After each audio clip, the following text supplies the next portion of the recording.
The Top 50 Atari ST Side-Scroll Platform Shooters Part 1, numbers 50 to 41, coming up next.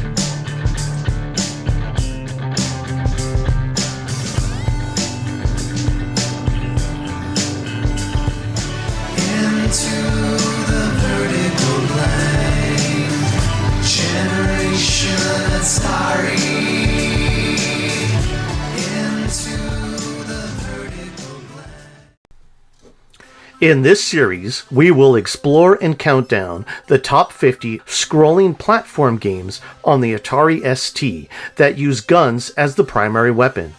Even if a game contains no platforms other than the ground, we are still going to consider it for this list. Some of these titles might also contain other types of gameplay on levels and possibly some non-gun fighting, but for the most part, we have separated the Ghosts and Goblins, Gods, and other fantasy-style magic and non-gun projectile games into a different countdown.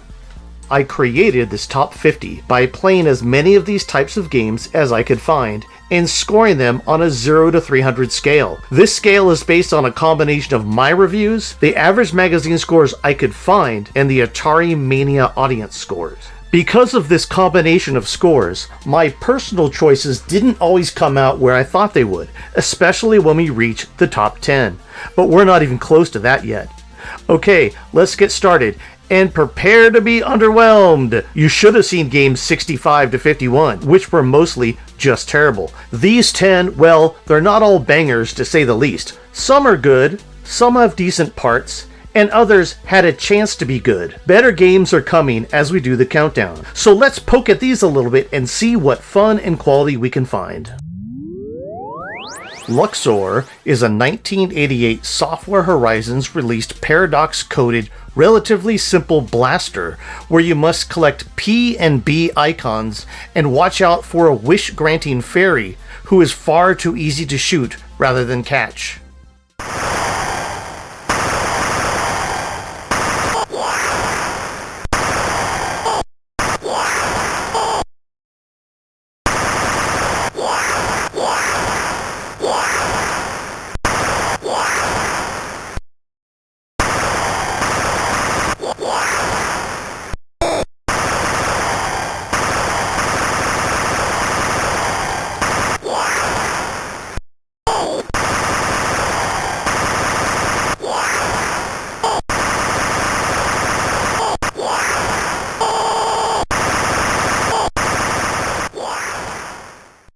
In my combined scoring system, Luxor got 174.7 out of 300, or 58%.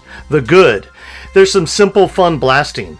The mediocre, pretty much everything else. The bad, the sound, and the game is overly repetitive.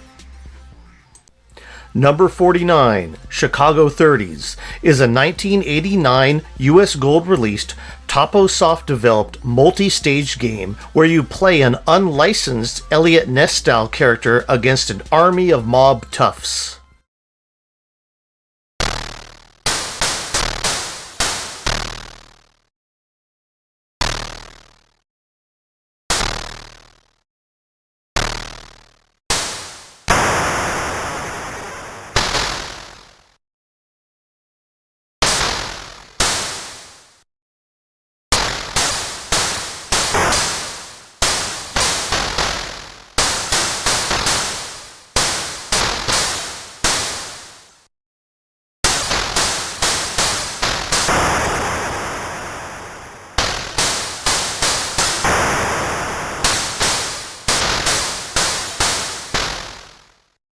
Chicago 30s received a combined 175 out of 300, or 58.3%. The good, the shooting, and the idea, I guess. The mediocre, the sounds, the graphics, and the gameplay. The bad, without a cheat, you last about 15-20 seconds in this game. At least I do. Number 48 is Predator, a much maligned early 1987 release by Activision. It's an early 16-bit movie license of the Arnie film with the same name, and it was coded by The Source, a team whose P-47 Thunderbolt on the ST I find to be quite fun and well crafted.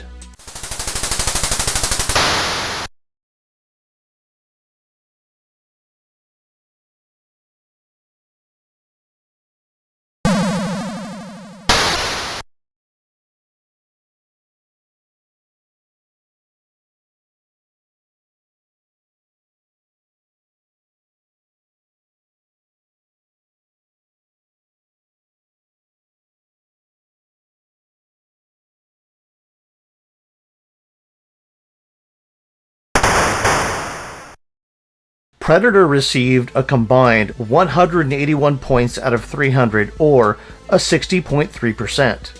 The good, the well-crafted graphics and the scrolling. Mediocre, the limited ammunition. The bad, the game design. This giant dude Arnie is killed by birds who are there just as a way to steal your ammo. The controls are overly complex, and I could not get by one of the baddies no matter how hard I tried. Number 47 is Judge Dredd, a 1990 version released random access developed Contra-style shooter that includes some puzzle solving, but really shouldn't be mentioned in the same breath as that classic. It includes 2 play modes, running and shooting and riding a motorcycle, both of which leave a lot to be desired.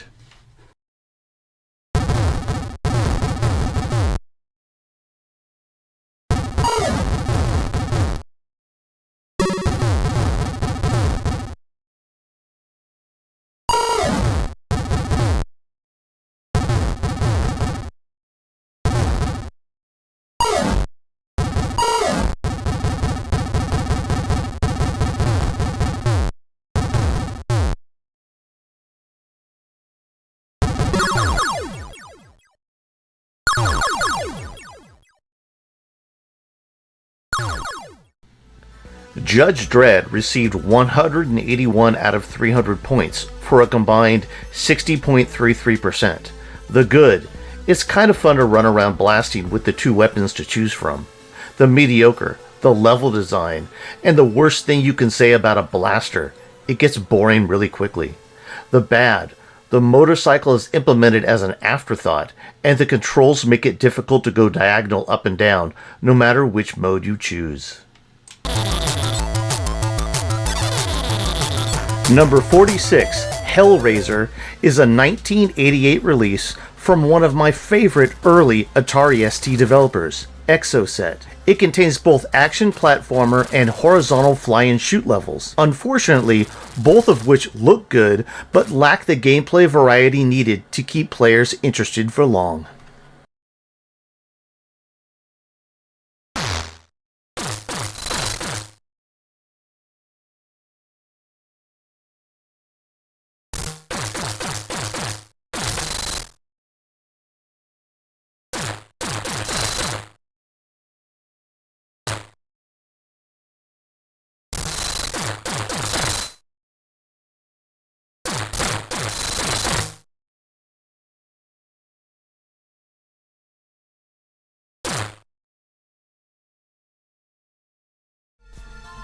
Hellraiser's combined score is 185 out of 300, or 61.67%. The good, it's great looking, has some nice sounds, and has the addition of the fly and shoot level, and 2 players can play at the same time. Also, Exocet had really nice packaging for all of its early ST releases, and it set them apart from some of the other budget packaging houses. The mediocre, the levels are ordinary and boring.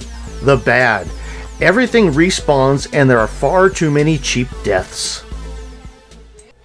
At number 45, Rolling Thunder is a very early Atari ST 1986 release from US Gold and Tiertex. This arcade action platform run and gun shooter was a good Namco coin-op, but the conversion to the ST was lacking and needed optimizations.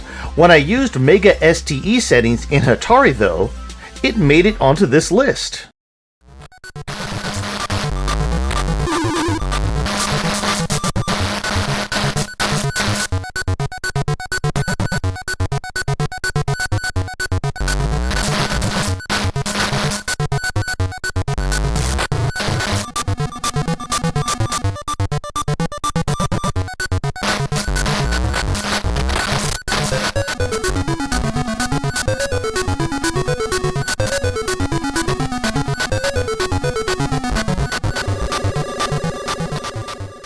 Rolling Thunder Mega STE settings scored 186 out of 300, or 62%.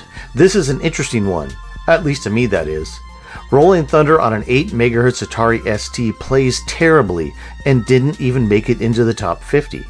but I've always wanted to try this game played with the Mega STE settings, and using my new rating for this version and the original magazine and Atari Mania scores, it squeaked in at number 45. The good. It's kind of like a side-scrolling elevator action with nice shooting and animation. The mediocre. The sounds and the poor color palette. The bad. It's even kind of slow at double the clock speed. I had high hopes for Robozone, a robotic animal-based blaster released in 1991, when I saw that it was by the combination of Imageworks and Mirsoft, as they brought us Xenon 2. But alas, it seems that ARC is no assembly line when it comes to being a development house, and this promising title is relegated up here in the clouds with the likes of Chicago 30 at number 44, when I had hoped it would be closer to a top 20 game.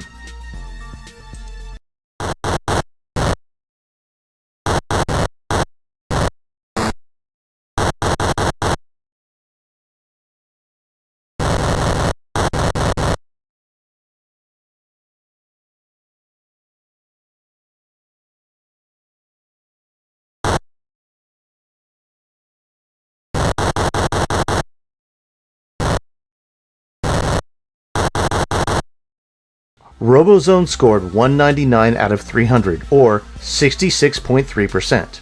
The good, it scrolls okay, with some fun blasting. The mediocre, the limited color palette they used to try and speed up the game. It didn't help very much. The bad, the sound, the level and game design, pretty much everything needed a few more passes from QA, dev, and design to make it worth a purchase. Number 43, Under Pressure, is a 1991 Eldritch the Cat release by the same dev team, Electronic Zoo, that took on Shadow of the Beast on the ST. In this contest, you control a human that's supposedly trapped in a mech, and you're out to save your kidnapped girl. I could not find any ST reviews, and while there were a few positive Amiga reviews, they all basically wondered why the main sprite is so huge, because even on the superior A500 gaming hardware, this contest runs at a sluggish pace, trying to push out its prettier backgrounds.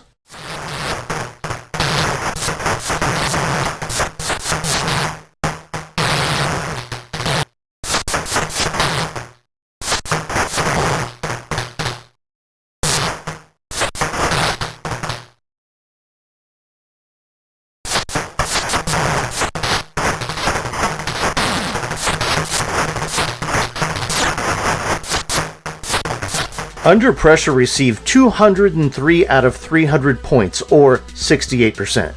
The good, like many of these games, it's fun to run, jump, and blast. It's well optimized, and it's the first on this list I'd actually like to try again. The mediocre, they could have called this game the Mech Jurassic Park, because while I like the idea of the huge sprites, it definitely forced the game to run a little sluggish in places. So while the dev team was preoccupied with whether or not they could make a huge main graphic, they didn't stop to think if they should.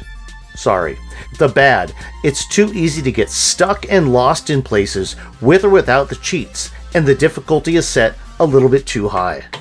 As you can tell, even in the lower 40s, we're starting to get to some games that are actually worth a look, and Lethal Weapon, at number 42, is definitely one of them. This 1992 Ocean release of the licensed film property won't win any technical awards on the ST, but it definitely has something missing in most of the games we've seen so far. A little bit of gameplay.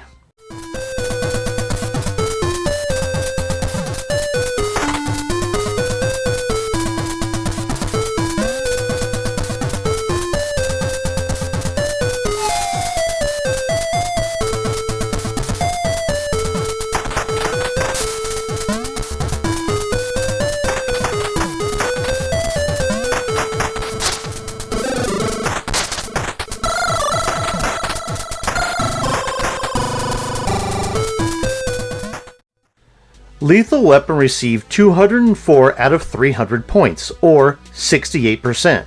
So it's basically tied with Under Pressure, which is a more technically proficient game, but lacks some of the added fun of Lethal Weapon. The good, Pretty much everything on this one is okay to good overall, from the graphics to the sounds to the level design. Mediocre.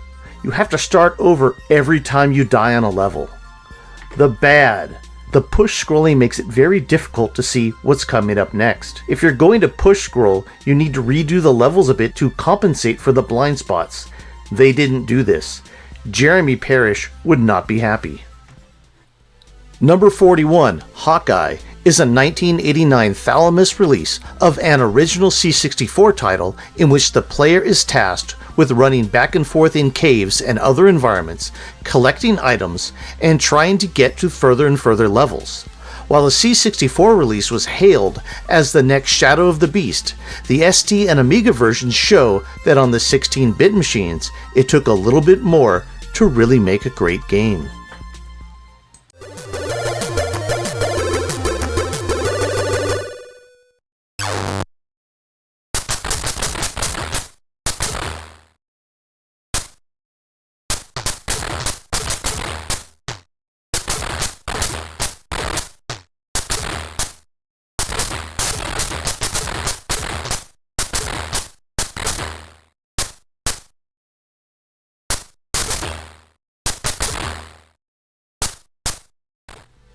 Hawkeye received 205 out of 300 points, or 68%, just like Lethal Weapon and Under Pressure. This was the game I found myself playing the most in this batch, because I really wanted to see level 2, but I was never able to figure out exactly how to do it, and that's my main problem with it.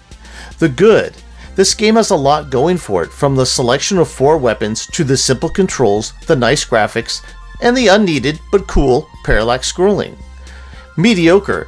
I'm going to have to say the sounds leave a little to be desired. But the worst is the bad. The game and level design is basically you running back and forth endlessly, shooting and picking up objects by following the eyes in the corner of the screen. It's not fun after about 5 to 10 minutes, but it goes on forever. So there you have it. That's numbers 50 to 41. Nothing extremely great, but a few that are worth another look, and a few that are, well, not really worth your time, unfortunately. There is still time, though, for you to give me ideas for the next 40. While I have already ranked and rated them using the 300-point system, I will take your ideas and ratings into account also. So until next time, when we count down numbers 40 to 31, have fun playing your favorite platform-style, side-scrolling, run-and-gun games in the vertical blank.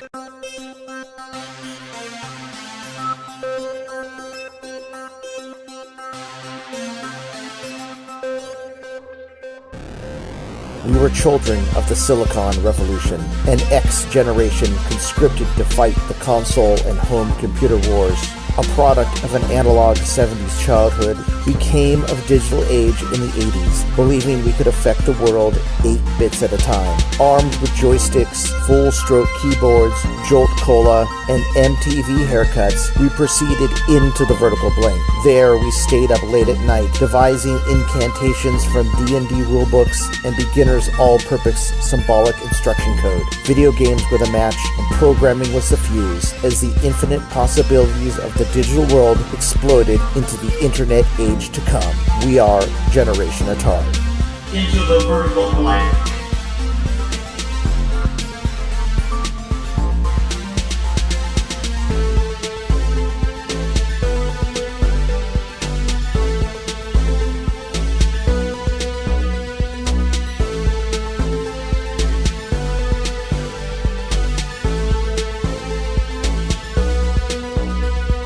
We are the forgotten generation, a misplaced slice of the 20th century when birth rates were as low as expectations for the future. We lived under the threat of constant nuclear annihilation, playing outside, but always inherently knowing the future was indoors. We are the second half of Generation X. We were some of the first to play video games, program home computers, and record CDs to cassette mixtapes. Our generation was nourished by new wave, imperfect punk rock, and John Hughes movies. We built Web 1.0 from the ground up using our childhood 8-bit and 16-bit programming skills. They call us Gen X. We prefer the vertical blank generation, where magic happens between the lines, because that's where we live, love, and thrive. We are Generation Atari.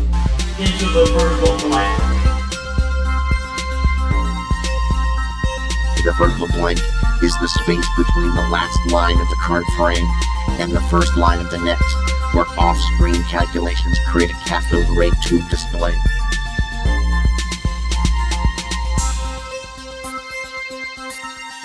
Exists literally between the lines, invisible yet all-seeing, in a void where magic occurs that is never seen, only experienced. The vertical blank is an omniscient force containing the nuances that make our nostalgia a reality. It's the transcendental location that holds our best memories, biggest joys, greatest fears, and our most terrible losses. You've been warned. You can stop this tape now, turn around, for once you've entered, there may be no escape. All the scan lines have been written.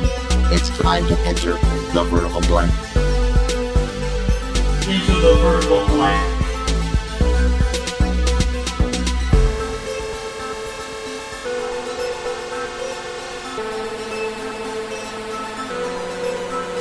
Next frame calculated.